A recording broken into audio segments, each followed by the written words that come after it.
ሰላም ጤና ይስጥልን። እንዴት ናችሁ? እንኳን ወደ ዩቲዩብ ቻናላችን በደህና መጣችሁ። አያት ሪል ስቴት እያስገነባቸው ካሉ ሳይቶች መካከል ከዚህ በፊት የአያት ባቡር ጣቢያ ወይም ደግሞ ዞን 2 እያልን የምንጠራው ሳይት የግንባታ ደረጃው የደረሰበት ደረጃ ከዚህ በፊት ቴራስ ላይ ወጥተን ስለ ሳይቱ አውርተናል። አሁን ደግሞ አንዱ ቤት መርጠን የቤቶቹ ዲዛይን እና ቤቶቹ የደረሱበት ደረጃ በደንብ የምንመለከት ይሆናል። ሰሚ ፊኒሽድ እና የፉል ፊኒሽድ አሰራር ነው ቤቶቹ የምናስገነባቸው። ሰሚ ፊኒሽድ ማለት እንደምትመለከቱት የጂፕሰም ስራ ይሰራል። የመብራትና የውሃ መስመሮቹ እንደምትመለከቱት መብራት መስመሮቹ የሚዘረጉ ይሆናል። መሬቱ ደግሞ እንደምታዩት ለሴራሚክስ ዝግጁ አድርገን የምናስረክብ ይሆናል ማለት ነው። ይሄ ሰሚ ፊኒሽድ የሚባል የቤት ግንባታ ነው። ዋናው መግቢያ በር ይገጠማል። መስኮት በሮች ደግሞ የሚገጠሙ ይሆናል። ስለዚህ ያንዳንዱ ቤት ለፊኒሽንግ ስራ ዝግጁ አድርገን የምናስረክባቸው ይሆናል ማለት ነው። ከሰሚ ፊኒሽድ ከምናስረክባቸው ቤቶች መካከል አንዱ ይሄኛው ነው ማለት ነው። እንግዲህ ከበር ቀጥታ እንደገባን ይሄኛው ኪችን እናገኛለን። ይሄኛው የኪችን ቤት ነው። ኪችን ቤት እንደምትመለከቱ ሰፋ ያለ ነው። መስኮት ይኖረዋል። ስለዚህ ምንም አይነት የመታፈን ነገር አይኖረውም። መስኮት በኩል የሚገባው አየር ኪችን ቤቱ እንዳይታፈንና የምግብ የወጥ ሽታ ወደ ቤት ውስጥ እንዳይገባ ያደርገዋል። ወደ ውስጥ ስንገባ ደግሞ ሳሎን እናገኛለን። ቀጥታ ሳሎን ስንመለከት በጣም ሰፊ ሳሎን፣ እይታውም እንደምትመለከቱት የሚያምር ነው። ከቤቱ ፊት ለፊት ደግሞ የባቡር ጣቢያው ነው የምትመለከቱት ማለት ነው። ይሄ የምትመለከቱት የባቡር ጣቢያ የአያት ባቡር ጣቢያ መነሻው ነው። መስኮቱ ደግሞ በሳውንድ ፕሩፍ የሆነ መስታወት የሚገጠምለት ይሆናል። ስለዚህ ከውጭ ላይ የባቡርም ሆነ የመኪና ድምፅ ወደ ውስጥ እንዳይገባ መስታወቱ ሳውንድ ፕሩፍ ይሆናል ማለት ነው። መግቢያ ላይ ኪችን አይተናል፣ ሳሎን አይተናል።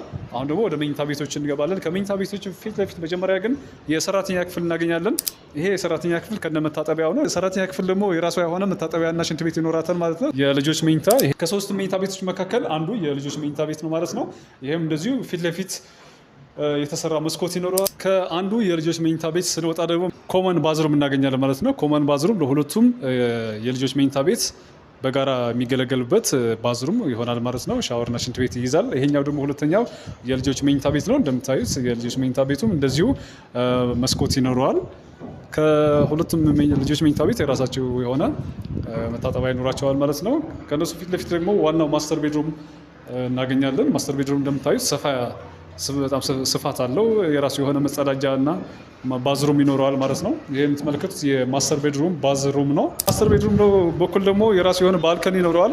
እዚህ ላይ የተለያዩ አገልግሎቶች ተጠቀሙ ትችላላችሁ። ለምሳሌ አመት በዓል ሲሆን ቡና አፍልታችሁ ከልጆቻችሁ ጋር መጫወት፣ ለምሳሌ ዶሮ ሲሰራ ኪችን ከሚሰራ ይልቅ እዚህ ጋር ቢሰራ የተሻለ የሆነ ደስ የሚል የበዓል ድባብ ይኖራል። እንግዲህ ዛሬ አያት ባቡር ጣቢያ ላይ ባለው ሳይታችን ላይ አንድ ቤት መርጠን ቤቱ ደረጃ ምን ደረሰ የሚለውና የቤቱ ዲዛይን አሳየናችሁ ማለት ነው። ቅድም እንዳሳየዋችሁ ቤቱ የጂፕሰም ስራ ተጠናቋል። ኦልሞስት የውስጥ ለውስጥ ስራዎች እየተሰሩ ነው ያሉት ማለት ነው። እዚህ ሳይት ላይ ከባለ አንድ መኝታ ጀምሮ እስከ ባለ 3 መኝታ ዱፕሌክስ G+1 145 ካሬ ድረስ ቤቶች አሉ። ከዚህ በፊት ደግሞ ከዚህ ሳይት በተጨማሪ የሲኤምሲ ሊና ሌሎችንም ሳይቶች አሳይተናችኋል። መለስ ብላችሁ ማየት ትችላላችሁ።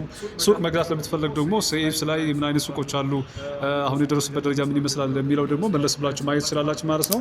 በቅርብ ደግሞ ካሳንቺስ ላይ አዲስ ሳይት ለሽያጭ አውጥተናል። ካሳንቺስ ከቤተ መንግስት አጠገብ ወይ ደግሞ በተለምዶ የግቢ ገብርኤል ቤተክርስቲያን ፊት ለፊት ባለው ግቢ ላይ በጣም ግዙፍ የሆነ ሳይት ለሽያጭ አውጥተናል። እዛም ከባለ 1 ሜትር 45 ካሬ ጀምሮ እስከ ባለ 4 መኝታ 160 ካሬ በ10% ቅድመ ክፍያ ብቻ እየሸጥን እንገኛለን ማለት ነው። 60%ቱ በ3 ዓመት ከፍላችሁ ቀሪው ደግሞ እስከ 20 ዓመት ድረስ በሚደርስ የ9.5% ወለድ መክፈል ትችላላችሁ ማለት ነው።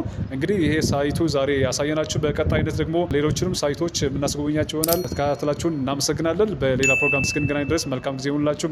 አመሰግናለሁ።